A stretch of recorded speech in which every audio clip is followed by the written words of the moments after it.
मेरा नाम प्रसाद वेर्नेकर है। नमस्कार नाइक साहब।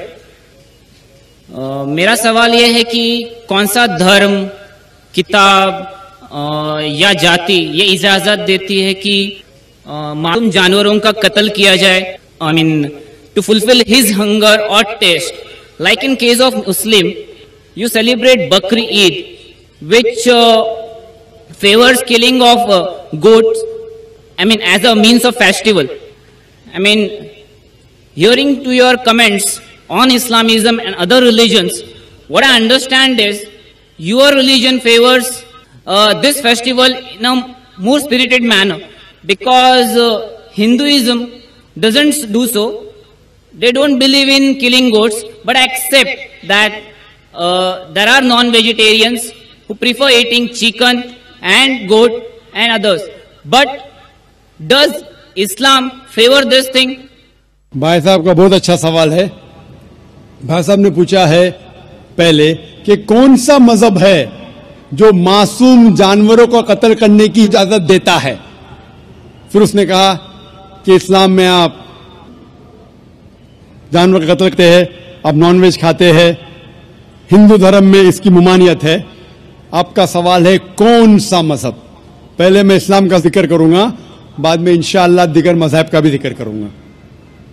जहां तक के इस्लाम का सवाल है, एक मुसलमान बहुत अच्छा मुसलमान रह सकता है प्योर वेजिटेरियन बनके भी। इस्लाम में जरूरी नहीं है कि आपको नॉनवेज खाना चाहिए, फर्ज नहीं है। और आप जानते हैं कि यह हमारा दूसरा कॉन्फ्रेंस है इस बड़े मैदान में, सुमैया ग्राउंड में। लास्ट ईयर ये सुमैया ट्रस्ट है, माशाल्लाह बहुत अच्छे लोग हैं। एक हफ्ता पहले कॉन्फ्रेंस के पहले कहा कि हम नॉनवेज में नहीं मानते, आप नॉनवेज इस मैदान पे सर्व नहीं कर सकते। हमने कहा कि हम 9 महीने पहले बुक कर चुके हैं, एक हफ्ते पहले आप बोलते ऑलरेडी स्टॉल दे चुके, ये नामुमकिन है। तो उनने अल्हम्दुलिल्लाह सुम्मा अल्हम्दुलिल्लाह हमारी बात रखी और लास्ट ईयर हमें नॉनवेज खाने की इजाजत दी। इस साल जब हमने बुकिंग की, पहले शर्त लगाई कि इस मैदान में नॉनवेज सर्व नहीं होगा। हमने कहा ये आपका ख्याल है, हम आपके ख्याल की इज्जत करते हैं, क्योंकि इस्लाम में नॉनवेज खाना फर्ज नहीं है। इसीलिए आप देखेंगे फूड कोर्ट में भी नॉनवेज सर्व नहीं कर रहे। हमारे जो मुकर्रिरीन हैं, इस्लाम के विद्वान हैं, उनको भी हमने कहा, हमने माजरत चाही कि इस ग्राउंड पे हम आपको नॉनवेज नहीं सर्व करेंगे, क्योंकि ये मुसलमान की जबान है। हम जब जबान देते हैं उसका पालन करते हैं। आपका सवाल, जैसे मैंने कहा कि मुसलमान को नॉनवेज खाना फर्ज नहीं है, लेकिन क्योंकि अल्लाह सुब्हानहू व तआला ने हमें इजाजत दी है। कुरान मजीद में लिखा है सूरह माइदा सूरा नंबर 5 आयत नंबर 1 में कि वो जानवर जो आपके लिए हलाल है, 4 पांव के, जो आपके लिए हलाल है उसको आप खा सकते हैं। लिखा है सूरह नहल में सूरा नंबर 16 आयत नंबर 5 में भी कि वो जानवर जो आपके लिए हलाल है उसका गोश्त आप खा सकते हैं। ये लिखा है सूरह मोमिनून में सूरा नंबर 23 आयत नंबर 18 में भी। कई जगह लिखा है कि आप हलाल जानवर का गोश्त खा सकते हैं। जब कुरान मजीद में हमारे खालिक, हमारा रब, हमारा अल्लाह सुब्हानहू व तआला परमिशन देता है तो हम क्यों ना खाएं। आज की साइंस ये कहती है कि वेजिटेबल्स में टोटल प्रोटीन नहीं है। हमारा जो जिस्म है, इंसानी जिस्म, इसके अंदर 8 अमाइनो एसिड्स नहीं बनते। 8 अमाइनो एसिड्स बाहर के फूड, बाहर के खाने में आना जरूरी है। कोई भी वेजिटेबल दुनिया में नहीं है जिसमें सारे 8 अमाइनो एसिड मौजूद है। लेकिन नॉनवेज फूड में अल्हम्दुलिल्लाह सुम्मा अल्हम्दुलिल्लाह, कई नॉनवेज फूड में सारे अमाइनो एसिड जो जिस्म नहीं पैदा करता है, इसे कहते हैं इसेंशियल अमाइनो एसिड मौजूद है। इसे कहते हैं टोटल प्रोटीन। आज की साइंस ये कहती है कि non veg food is nutritious, it is full of protein. और हम जब तहकीक करते हैं तो हमें पता चलता है कि जब हम हर्बीवोरस एनिमल को देखते हैं, गाय, भेड़, बकरी, ये सिर्फ वेजिटेबल्स खाते हैं, सिर्फ घास फूस खाते हैं। जब इनकी दांत को हम देखते हैं, इनके दांत दे आर फ्लैट टीथ, इनके चपटे दांत है, ये सिर्फ भाजी खा सकते, गोश्त खा ही नहीं सकते। जब हम मांसाहारी जानवर को देखते हैं, शेर बब्बर, चीता, हम देखते इनके दांत को जब देखते, इनके दांत नोकीले है, कैनाइन टीथ, ये सिर्फ गोश्त खा सकते, भाजी पाला नहीं खा सकते।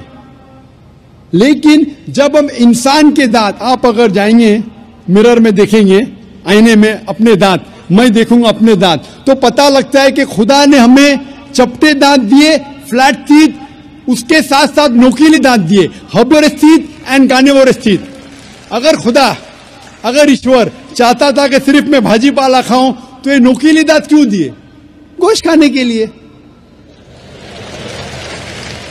आज की साइंस कहती है डाइजेस्टिव सिस्टम जो है, जो शाकाहारी जानवर के डाइजेस्टिव सिस्टम है, वो सिर्फ वेजिटेबल डाइजेस्ट कर सकते हैं, भाजी पाला, गोश्त को डाइजेस्ट नहीं कर सकते। लेकिन जो कार्निवोरस एनिमल्स है, कार्निवोरस जानवर है, लायन, टाइगर, लेपर्ड, वो सिर्फ गोश्त को डाइजेस्ट कर सकते, भाजी पाला डाइजेस्ट नहीं कर सकते। इंसान का डाइजेस्टिव सिस्टम है, इसमें स्मॉल इंटेस्टाइन है, इसमें लार्ज इंटेस्टाइन है, ये भाजी पाला भी डाइजेस्ट कर सकती है, गोश्त भी डाइजेस्ट कर सकती है। अगर खुदा चाहते थे कि सिर्फ हम भाजी पाला खाए, तो नॉनवेज फ्लैश डाइजेस्ट करने का डाइजेस्टिव सिस्टम क्यों दिया? क्योंकि हम फ्लैश खा सके, गोश्त खा सके। बहुत से गैर मुसलमानों को यह गलत फहमी है कि उनके मजहब में गोश्त खाना हराम है, और कई हिंदू समझते हैं कि उनके मजहब में लिखा है कि गोश्त खाना हराम है।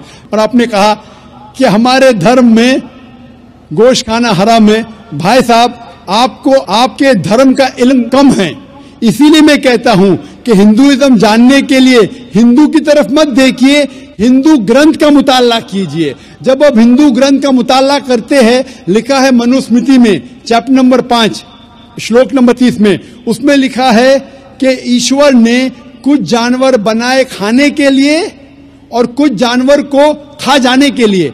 God has created some animals to eat and some to be eaten. अगर आप उस जानवर को खाते हैं, जिन जानवर को खुदा ने बनाया है खा जाने के लिए, तो आप गुनाह नहीं कर रहे। If you are eating the animals who God has created to be eaten, you are not doing a sin. आगे जब पढ़ते लिखा है मनुस्मृति में चैप्टर नंबर 5 में, अध्याय नंबर 5 में, मंत्र नंबर 40 में, कि खुदा ने कुछ जानवर बनाए हैं कुर्बानी के लिए। अगर आप कुर्बानी में जानवर का कत्ल करते हैं, तो आप गुनाह नहीं करते। आगे लिखा है मनुस्मृति में चैप्टर नंबर 5 मंत्र नंबर 41 में, कि जानवर का कत्ल करना, जो जानवर खाने के लिए बनाए गए हैं, वो गुनाह नहीं है। इसी तरीके से कई जगह वेद में लिखा है कि ऋषि गोश्त खाते थे, जानवर को खाते थे।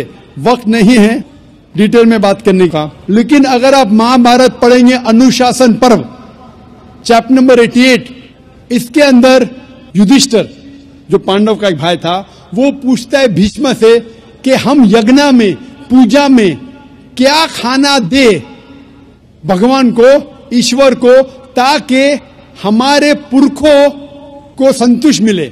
तो भीष्म कहता है युधिष्ठिर से कि आप यज्ञ में अगर भाजी पाला देंगे, तो हमारे बाप दादा 1 महीने के लिए खुश रहेंगे। अगर आप मच्छी देंगे 2 महीने के लिए, अगर आप खरगोश देंगे 3 महीने के लिए, अगर गोश्त देंगे तो 4 महीने के लिए, अगर आप बेकन देंगे तो 5 महीने के लिए, अगर परिंदे का गोश्त देंगे तो 6 महीने के लिए, अगर हिरन का गोश्त देंगे तो 7 महीने के लिए। पूरा मेन्यू है, माशाअल्लाह, बड़ा मेन्यू है। उसके आगे लिखा है अगर आप गाय देंगे तो पूरे 1 साल के लिए हमारे बाप दादा संतुष्ट रहेंगे, और अगर गेंडा, राइनोसरस देंगे तो 20 साल के लिए हमारे बाप दादा खुश रहेंगे। पूरा मेन्यू है। क्या चाहते हैं बोलो? मच्छी, खरगोश, क्या चाहते हैं बोलो? ये आपके ग्रंथ में लिखा है, मेरे ग्रंथ में नहीं। हमारे ग्रंथ में सब चीज खाने की इजाजत नहीं, सिर्फ वो चीज जो हमारे लिए हलाल है। इसी तरीके से बाइबल में भी लिखा है आप गोश्त खा सकते। अक्सर धर्म की किताबों में लिखा है कि आप गोश्त खा सकते हैं। आप मेरा अगर एक डिबेट देखेंगे जिसका मौजू था, is eating non vegetarian food permitted और prohibited for a human being? क्या इंसान के लिए गोश्त खाना हलाल है या हराम है? और मैंने डिबेट किया था एक जैन के साथ जिसका नाम था रश्मिबाई झवेरी। वो इंडियन वेजिटेरियन कांग्रेस का सदर था, प्रेसिडेंट था। वो दुनिया भर घूमता है बताने के लिए कि नॉनवेज हराम है, और उसने मुझे चैलेंज किया। मैंने कहा भाई आपस में बैठ के बात करेंगे? नहीं, पब्लिक में चैलेंज किया, डिबेट करेंगे। मैंने कहा अच्छा आ बेल मुझे मार। तो मैंने कहा ठीक है भाई, पब्लिक में। बोला मैं लोग को लेके आऊंगा। मैं बोला लेके आओ। तो पाटकर हॉल के अंदर 1998 में तकरीबन 10 साल पहले डिबेट किया। वो देखेंगे सारी डिटेल्स है। लेकिन हिंदू मजहब की किताब में ये लिखने के बाद कि गोश्त खा सकते, फिर भी कुछ हिंदू शाकाहारी क्यों हैं, वेजिटेरियन क्यों है? क्योंकि वो मुतासिर हो रहे थे बाकी फलसफे के साथ जिसमें कहा गया है नॉन वायलेंस। और कुछ जैन मानते कि ईटिंग नॉन वेज इज हराम, इज प्रोहिबिटेड। और हम जब पूछते क्यों जानवर का गोश्त खाना हराम है, तो वो कहते हैं कि घास और भाजी पाला के अंदर जिंदगी नहीं है, जानवरों में जिंदगी है। जब आप कोई जिंदगी लेते हैं, किसी का कत्ल करते हराम है। आज साइंस तरक्की करने के बाद पता चलता है कि वेजिटेबल्स में भी जान है, भाजी पाला में भी जान है। तो वो जरा अपनी फिलॉसफी को तब्दील करते। ठीक है, हम जानते हैं कि वेजिटेबल्स में जान है, लेकिन वेजिटेबल्स डोंट फील पेन, वो दर्द को महसूस नहीं करते। जानवर दर्द को महसूस करते, इसीलिए वेजिटेबल्स खाना गुनाह नहीं है, जानवर को खाना गुनाह है। अभी साइंस तरक्की करने के बाद हमें पता लगता है कि वेजिटेबल्स को भी दर्द होता है, लेकिन ये दर्द इंसान को सुनाई नहीं देता। वेजिटेबल्स भी अफसोस करते हैं, वेजिटेबल्स भी रोते हैं, लेकिन हमें सुनाई नहीं देता।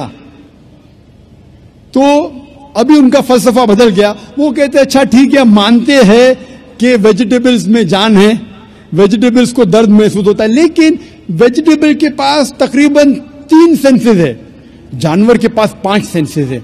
इसीलिए जानवरों की जान लेना बड़ा गुनाह है बनिस्बत वेजिटेबल्स की।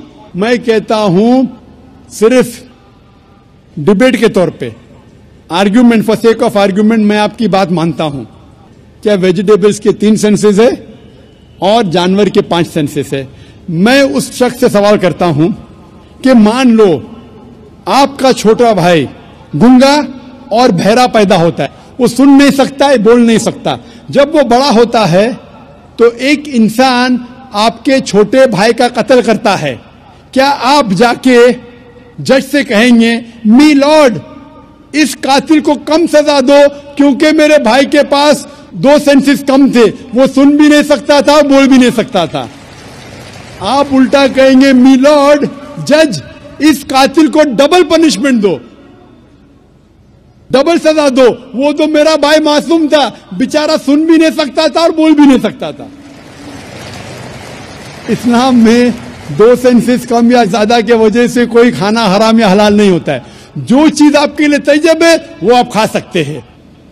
इसी तरीके से कई वजह। लेकिन अगर कोई नॉन मुस्लिम मुझसे ये कहता है कि मैं वेजिटेरियन हूं, मुझे कोई गिला शिकवा नहीं, आपको नॉनवेज पसंद नहीं है आप मत खाइए, लेकिन कोई नॉन मुस्लिम, कोई गैर मुसलमान, कोई हिंदू मुझसे कहता है कि आप जानवरों का कत्ल करते हैं, वो गुनाह है, तो मैं उनसे कहता हूं इस बात को मैं तस्लीम नहीं करता हूं।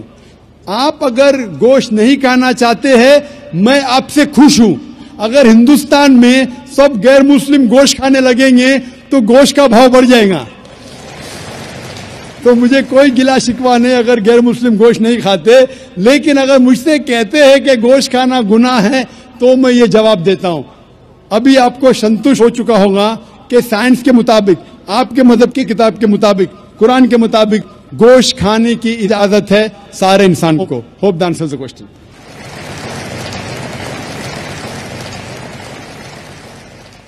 खवातीन के शोबे में